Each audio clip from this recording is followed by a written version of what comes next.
Good day, everyone. Welcome to Journey of the Anointed with Mr. Buzz. So, I'm going to talk about addiction, and in particular, the work of Gabor Mate. In my opinion, he is the world's leading expert on addiction because he talks about it in a way that hardly anyone else does. It's always been very simple. And people are looking for different brain chemistries of the addicted people, and they're looking for all this stuff when it's really simple. Gabor Mate was the first person to ever say such a simple thing, which the first time I heard him say it, I'm like, that's what I've been saying. And it honestly was. I was saying the same thing. No one would listen to me. Addiction is very simple to analyze. Anybody who is addicted to substances, they are simply trying to mask pain or fill a big empty void in their life, a big open void. That's it. Research over. Done. You don't have to go any further. That's the way it is. People do not... Let's look at it this way. People like to judge the addicts when they see them on the street. Bum when you get a job instead of just being an addict, being a drug addict and doing that. What a shallow, that's just not thinking at all when you're judging the situation that way. That's assuming the person chose that they want to do that. That's not how they ended up that way. Nobody wakes up and says, you know, things are going okay, but I think I'll be a drug addict instead. I think that'll improve my life a lot. No. It's something that happens because of what I just said. You're trying to mask pain or fill a big empty spot in your life. Okay? I know this for sure because I lived it. And so did everybody I knew who was addicted to things. I witnessed this from every one of them, and it was the same with me too. That's how I became addicted to everything I became addicted to. Masking pain for me. Being an anointed one, your childhood is bad. It's bad. You don't fit in. You'll have no friends. You'll get bullied probably. You'll get picked on. You won't have a good childhood. You'll be isolated. You'll be the outcast. Plus your family treats you that way besides. You'll be the black sheep of the family. All anointed people are the black sheep of the family. That's how it is. So guess what? That causes a lot of pain. That certainly does, especially you're a child. You're trying to deal with all that when you're just a kid. It's very difficult. You come across substances, you try them for the first time. Maybe, you might not try them for the first time for that reason. You might try them out of curiosity. That's usually how you end up trying it. But you try it, and all of a sudden, all that pain you're feeling, gone. You don't feel it anymore. You're like, whoa, this is nice. I can take this substance and that just disappears. Wow, count me in. I want more of that. That's exactly how it goes. People who get into opiates, heroin, morphine, whatever, they describe it as a warm hug. Fentanyl is a big one for people to describe it that way. I'll tell you a story about a fentanyl overdose. I had 4 cats. Okay, so these are 2 of a litter of 4. I had 4 originally. And back when I was really a mess after my divorce and everything, and I didn't think I was going to live. I was pretty sure. I decided it's time to end my life. I literally get to that point. So I didn't want anything bad to happen to my cats. So I went in search of a good home for all 4 of them. And they were used to being together, so I wanted to find a place that would literally take all 4 cats. And I did. And it was a woman who doesn't live far from here, or didn't at the time, and had a son. Well, she had two sons originally, and one of them died of a fentanyl overdose. And the younger one, who was still alive, was taking it really bad that his brother had done that. He wasn't doing well because of it. She thought maybe bringing some cats. He was a cat lover. She thought, boy, 4 cats that need a home. My son would really love that. That would help him heal from this. So she contacted me and she told me the story. And I said, yeah, boy, that's exactly where I'd like them to go, probably. That sounds good. They could help somebody besides. I was all for that. So we met.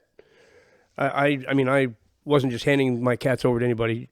I wanted to know who she was. I went to her home. I visited the whole, her and her son, and got to know him, talked to him a lot. And when we were talking about her son who died of the fentanyl overdose, she said, you know what keeps haunting me? She's like, we tried to help him. We knew he was addicted to fentanyl and heroin and things. She said, and how he described it, he said, Mom, I can't stop doing it because it's a warm hug. And I need it sometimes. He's like, I need that warm hug. I can't stop doing it. She said, that just keeps haunting me. She's like, I wanted to be his warm hug, but he didn't want a warm hug from me. He wanted it from that. It's a warm hug. This is exactly what Gabor Mate has been telling the world for years. True. This is why people are addicted. That warm hug for that boy. He was 17 years old, in need of a warm hug. The world treated him bad, I guess. He didn't have friends. The world treated him like crap. And that was his warm hug. Injecting fentanyl into his veins. Sad story. The younger one was, I think, 14. And I talked to him a little bit about this because he was still really broken about it. Him and his brother were very close, and it was really, really sad for him. His brother wasn't trying to kill himself. His brother was just trying to get a warm hug. And did too much because fentanyl's so dangerous, right? More proof of what I'd already heard Gabor Mate go into depth about. This is why people are addicts. People do not wish to be addicts, okay? I never wished to be an addict. My divorce crushed me in a way that I couldn't function. When it first happened, I couldn't function at all. And I owned a school. I had a staff. I had students coming every day. I had a whole big thing to take care of. And my wife, who left me, was running the business with me. Now she was gone. Now I was running it all myself. And I couldn't even function. Some days I couldn't even get out of bed. And I mean, I just kept canceling lessons, and I couldn't do it. I was going to sit there in a guitar lesson and cry for the half hour or the hour. That's what I would have done. It was so bad. Drugs. No choice but to do drugs. I literally didn't have a choice. If I wanted to function and be able to be in front of people and teach and run my school and everything, I had to do drugs. I needed more than a warm hug. I needed something to sedate the extreme misery that I felt, and it was beyond. I never felt anything like it. I went to Percocets is what I went to. I had a line on getting them for a reasonable price, buying 150, 200 of them at a time, and plus getting some legally too, because I had dental issues, so I was getting some legal ones besides. And if it wasn't for those, I don't know how I would have functioned at all. So it was to cover the pain. The pain was so intense that it incapacitated me. I didn't want to be addicted to those. And the weird thing was, I did them for months, every day and every day and every day. And I figured I was severely addicted, that when I stopped, I'd go into this wicked withdrawal, and I didn't, which is so strange. I got addicted to other things afterwards, but those I didn't. For some reason, I just stopped cold turkey because I lost my line on them. I couldn't get them anymore, and I went into panic mode thinking, now I'm going into withdrawal, but I didn't, which never, to this day, has never made sense to me. I did them every day for long enough that I should have went into severe withdrawal. Maybe the Lord did that for me. I don't know. I'm not sure why I didn't. I don't know. It could have been, the Lord might have saved me from that. He might have said, no, you've been through enough. I won't make you go through the withdrawal. And he might have killed it for me. I don't know. It's really the only explanation I can come up with for why I didn't. But then it was Valium. Then it was benzodiazepines. Because I'd lost those and no more Percocets. What am I going to do now? I was in panic mode for sure. Valium. I reached for Valium. That was still attainable. I could get it. Don't ever get addicted to benzodiazepines, let me tell you. The Lord did let me experience some withdrawal over those. Oh, I'm telling you, there ain't nothing worse in this world than benzodiazepine withdrawal. Nothing known to man is bad as that. It's horrific. It is truly horrific. The worst withdrawal there is, I think. It even beats methadone, I think, from what I've heard. I've known people who went through methadone withdrawal and Valium withdrawal, and they say the Valium is the worst. Actually, Xanax. Xanax is supposed to be even worse than Valium. Same thing, another benzodiazepine. Did I want to be addicted to Valium? Nope. Nope. I had so much pain to deal with still. I was masking pain and trying to fill this big, empty, open void that was left when my wife left. She was gone. I was alone. I couldn't handle it. I filled it with drugs. There's no other reason I did that. There's no other reason anyone else does it either. If you think people end up on the street with needles in their arms, all hunched over, and because they've decided they just want to do that, no. That person you see all hunched over with that needle in their arm has a story that took them there. They didn't just say, I want to be that. No, they didn't. They went through a series of events which caused them some very intense pain. And they discovered that whatever's in that needle they're putting in them is a warm hug. That's what they decided. That's what they discovered. That's what they learned. Gabor Mate is the first person to ever put it that simple. Everyone else looking for all these complex answers to how addiction takes place. You don't need to look for anything complex. That's the end of the story. That's it. It's that simple. It is that simple. Most people turn to alcohol. That's the biggest one. And don't think that's not a drug. Here's another thing that really gets me. People that will judge that addict out on the street with the useless drug addict, he's got his needle and he's... That same person judging him stops at the liquor store and buys a bottle of rum every few days. Has a major alcohol habit. Thinks they're doing something different. That's hilarious. Think you're doing something different, really? Nope. Alcohol kills more people than heroin, or not more than fentanyl anymore. Fentanyl kills a lot of people because it's just so strong. You can't regulate how much you're putting in you, and you're dead. That's a dangerous drug. Now China's pumping the West full of something called nitazines. Nitazines are at least 5 times stronger than fentanyl. Guess how many people are dying from that stuff? It's brutal. Take fentanyl that's already killing a crap load of people, make it 5 times stronger. What do you think happens? Pretty much everybody that uses it dies. Might get a few uses out of it before it kills you, but one out of the first 6 times you use it, probably the 5th or 6th time is going to do you in. China's pumping the West right full of it, trying to kill us off. Literally, it's done on purpose.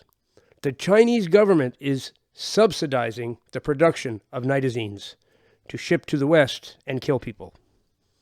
I swear to you, that is the truth. I just watched an expose on it there yesterday, and it's one of the saddest things I ever saw.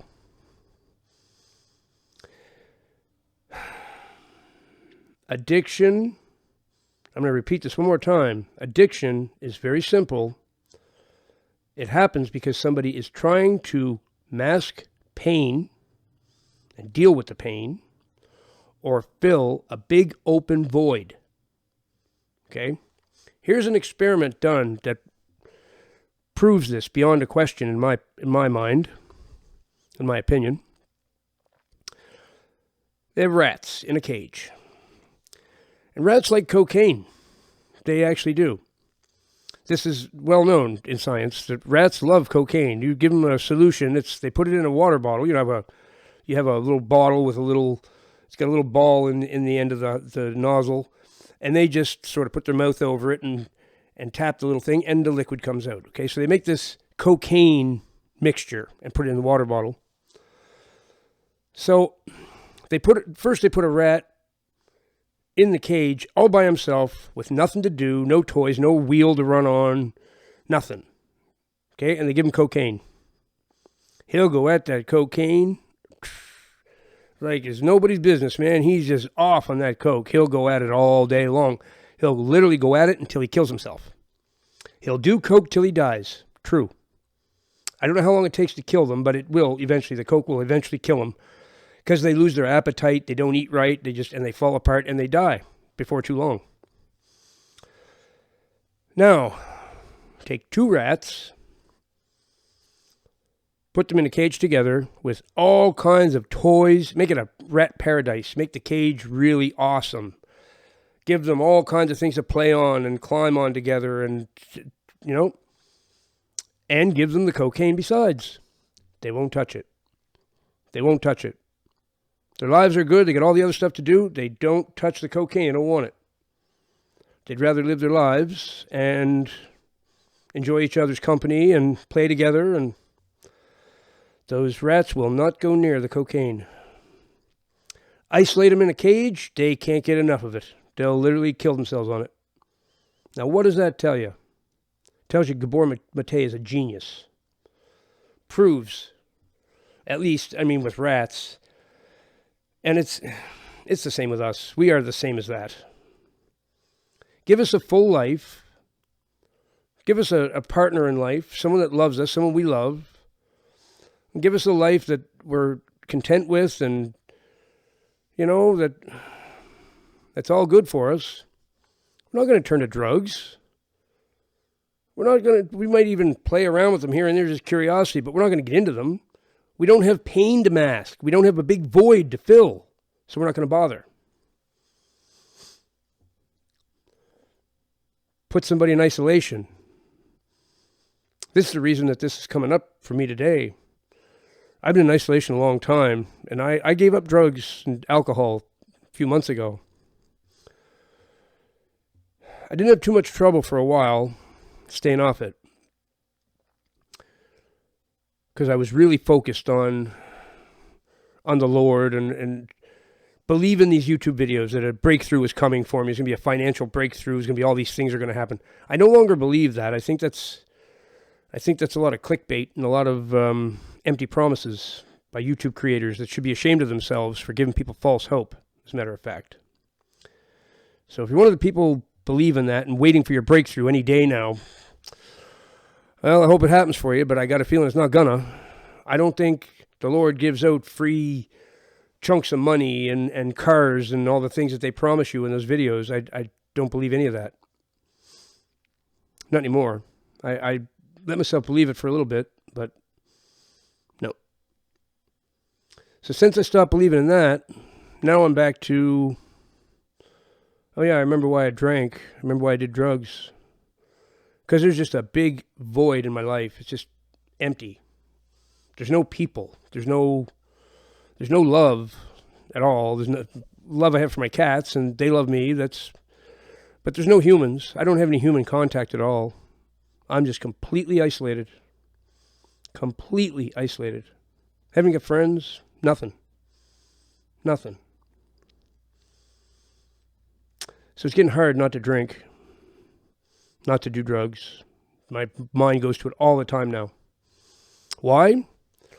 Because I'm in pain, and there's a big empty void that I'm trying to fill, that I want to fill with something. So no one can argue with this. I don't care how much you try. You're gonna have a very difficult time arguing this point I'm making. Gabor Mate is a genius. The first person that looked at it for as simple as it is. Everyone else looking for these complex answers to why addiction takes place. How do people get addicted? Oh, it must be their brain chemistry. It must be in their ancestry. It must be in this. No. It's two things. Masking pain or filling an empty void. That's it. Don't go any farther with your analysis of it. If you want to understand addiction, now you do.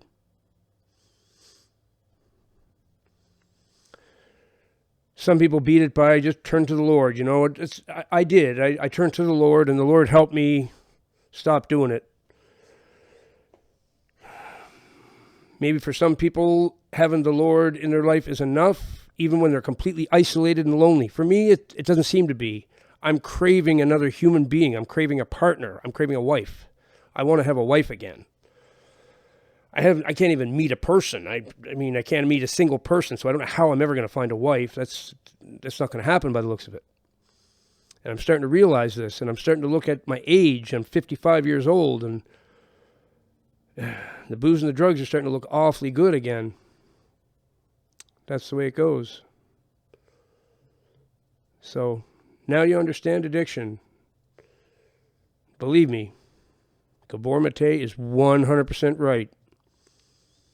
And the funny thing is, the thing that I tell people to stay away from for spiritual reasons is what he uses to cure them. He's discovered that traditional methods of treating addiction have about a 4 to 6% success rate. Okay, 4 to 6 people out of 100 have success with traditional methods, with rehab, what they've come up with in science to help the addicts. Gabor Mate uses ayahuasca. 50% success rate in treating addiction. 50%. Half of all the people who go to him and try this have success. And if you switch to iboga, which is another plant medicine used by the Bwiti tribe in South Africa, not in West Africa, it's almost 100%. Iboga cures everybody. Iboga will fix your addiction problem just like that. Has spiritual implications, though. It's not without issues, and it can kill you, actually. Some people don't survive it. The odd person. It's very rare that it kills you, but it can kill you, especially if administered by somebody who doesn't know what they're doing. But one can't ignore the fact that it cures just about every person of addiction who uses it. You will no longer feel the need to mask that pain or fill that void. Another mechanism kicks in after you use the ayahuasca or the iboga or whatever you're using to do it. The plant medicines have a really strange way of fixing that stuff. It's bizarre. I don't understand. Gabor Mate also understands that. But he uses ayahuasca. And he went right to the Amazon in Peru to be trained by shamans to administer it. They put him in jail in Canada for doing it, actually. When he first started doing it, they locked him up. He had a clinic. He was helping half the people that came to it kick addiction permanently, and they threw him in jail. Made me really, really angry. He got out of jail, and then he moved away. He doesn't operate in Canada anymore with it, but he's a genius. He's a genius. You want to... Gabor Mate, Gabormate is how you spell his name. Check him out. He's just truly an amazing, amazing man. He's so kind and compassionate and very intelligent. He's the first person to honestly understand what addiction truly is.